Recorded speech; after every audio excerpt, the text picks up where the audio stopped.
Hey everybody, Bearded Rogue here, back with another 3 Things I Love video, and today we are talking about Infamy. Infamy is a game from Mercury Games.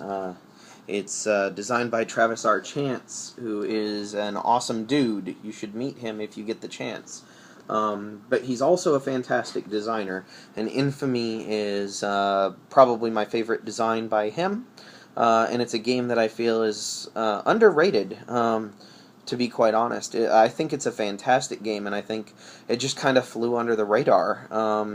But let me tell you why. So, the 3 things I love about Infamy. The first thing that I love about Infamy is probably its core mechanism, which is the pay-to-play system. So Infamy uses an auction. And you have these contacts that are up at the top of the board. This one happens to give you 2 weapons. But these contacts, you're bidding on them. You have these wonderful little chips that you use to bid on them, and they're all double-sided. So unused, bribe, used. So you're trying to influence these contacts, and it's an auction, a player auction. So everybody bids, and it's a round-robin style bidding. It's not silent bidding. Everybody bids, and you can outbid the other people. However, every time you make a bid, you have to spend one of your bribes. You get a finite number of these. You start with, I think, 12 at the beginning of a round, and you have to play through both the day and the night. So you have to choose which contacts you're going to bribe. And when you do, you can pay your 1 to go ahead and influence them, but you also have to pay 1 in order to actually make the bid. Okay? This is important because if it goes all the way around the table and everybody else bids, the bids that you have to pay in order to make a bid stay there. They're gone permanently. They never come back. The other bids that you use, you don't have to pay if you don't win. But the ones you make to bid are gone. So if it gets back around to me, I could bid again and raise my bid, but I would have to, again, spend another bid, or spend another bribe to make a bid. So this causes some really interesting shifts in strategy, or at the very least some planning at the beginning of the round, as everybody tries to figure out which contacts do they need to win, which contacts do they not care about whether they win or not. Do they go all in on this one, which is absolutely fundamental to their strategy, or do they try to sneak it out with fewer? And when it gets to that second round of bidding, how worth it is to you to throw a second bribe away just to raise an initial bid. It's really a brilliant mechanism. Like one of the most fun auctions I've ever seen in a game. Rather than the blind auction, everybody putting their hand out and then revealing and seeing who was tricked into spending more than they should have. This could trick you into spending more than you should have as well, but it's all open. And it's really, you have to decide what it's worth to you. And that's what I think an auction should be. So that's the first thing I love about Infamy. The second thing I love about Infamy is the Triggerman mechanism. So this is the first player marker, or the Triggerman marker. It's technically not the first player. But the Triggerman marker decides who acts first. And the Triggerman in the game is a very important concept. So the Triggerman marker determines who gets to act first. So when you win an auction on one of the contacts, you become the Triggerman, which means that now you're bidding first on the next auction, which is an inherent disadvantage. Now you have to kind of set the way things go. In addition, if you win the last auction, it means that you're the Triggerman the next round. Which is really important. You can set yourself up for the following round if this one wasn't really to your liking.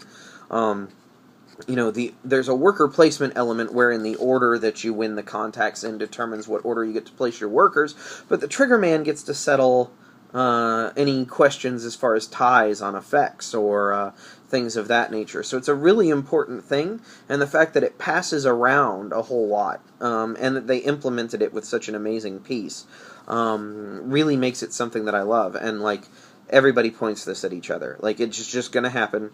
Accept it. Everybody's going to point this at each other during the course of the game, and it's going to get passed around the table as people win auctions and people take actions, and it's just really cool. The Triggerman mechanism in this game is excellent and a really good way to resolve issues with having a fixed turn order inside of both an auction and a worker placement game.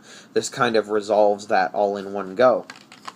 And the third thing that I love about Infamy is multiple paths to victory. So this is your player board, and in Infamy, you're a criminal who's on Mars, and there are 3 major factions on Mars. You can become part of these factions and raise your level with each of these factions to get cool special abilities. In addition to cool special abilities, you win the game if you can ever get one all the way to the top. You're basically taking over that faction as far as the storyline goes. You're becoming the head honcho. There's also another path to victory, which is Infamy, the title of the game, and if you can get enough Infamy, you actually start your own faction thematically. So you're like, you know, these guys are all great and all, but you should come follow me because I'm the real kingpin of Mars. But the fact that these are all different, and each contact has a different faction, like this guy right here belongs to the militia, which is right over here. So, like, the abilities will trigger depending on which people you get, and each faction has cards that you can get that allow you to change the outcome of things, and there are missions you can complete that let you increase your rep with these guys, or let you utilize your rep with these guys for different things. But the fact that each of the factions is very different, like the cartel here, the Harada cartel, actually lets you get bribes back during the auction, so you can bribe people, but because you've got the muscle of the cartel behind them, you didn't have to spend quite as much. The Trust Megacorp here draws lots of cards, so they get lots of cards to use to influence things through the course of the game, to get extra resources or hidden resources, or to mess around with things like getting rid of missions and stuff. And the PKD militia actually works with henchmen, which are something in the game that if every 2 of them that you have will give you a victory point or an infamy point as you go on. So you can collect henchmen while working with the militia. They're also good at sabotage, which is getting rid of missions that other people may have wanted or that you don't want them completing. So each one is a different path to victory, and you could level all of them up. You could just focus on one and take it all the way to the top, or you could completely ignore them and instead work on getting infamy and seeking out the highest infamy option of anything that you're trying to do. Each one also focuses on one of the items that you, one of the resources, so compounds, data, and weapons, which are different kinds of resources that you can use to complete missions. It's a really awesome game. I mean, it's got auction, it's got worker placement, it's got mission completion, resource management, it's even got a simultaneous action selection like the worker placement. Everybody picks a card that details a number of one of the places where you can place workers, and then in turn order, based on what order you won the auctions in, you get to place your workers on the board. So the spots that you want may be completely gone by the time it gets to your turn if you didn't win an auction until later in the round. Conversely, you may go to a spot that nobody else is interested in going to and get your choice of multiple options, whether it's completing a quest or gathering resources or just getting rep with one of the factions.